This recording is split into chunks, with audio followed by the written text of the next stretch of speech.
नमस्कार मित्रांनो, जय महाराष्ट्र। महाराष्ट्र राज्याच्या राजकारणातून अत्यंत मोठी राजकीय बातमी जाणून घेऊयात पूर्ण अपडेट। तत्पूर्वी चॅनलला नवीन असाल तर चॅनलला सबस्क्राइब करा आणि बेल आयकॉन नक्की प्रेस करा। महाराष्ट्र राज्याच्या विधानसभा निवडणुकीबाबत सर्वात मोठी अपडेट। महाराष्ट्राच्या विधानसभा निवडणुका कधी होतील याकडे राज्यातील लोकांचे लक्ष लागलेले आहे। त्याचप्रमाणे आचारसंहिता कधी लागणार आहे, येणाऱ्या विधानसभा निवडणुकीची सर्व राज्य प्रतीक्षा पाहत आहे।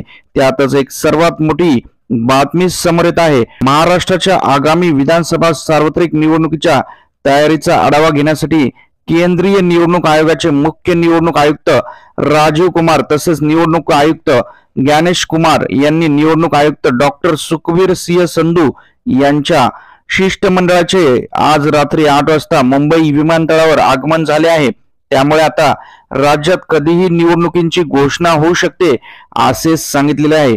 कारण केंद्रीय मुख्य निवडणूक आयोगांनी यांची भेट घेतल्यामुळे आता सर्व राज्यात खळबळ उडालेली आहे। निवडणुकांची घोषणा कधीही होऊ शकते आणि आचारसंहिता पुढच्या महिन्यामध्ये ही लागू शकते। येणाऱ्या विधानसभा निवडणुकीत कोणाचा विजय होईल कमेंट करा।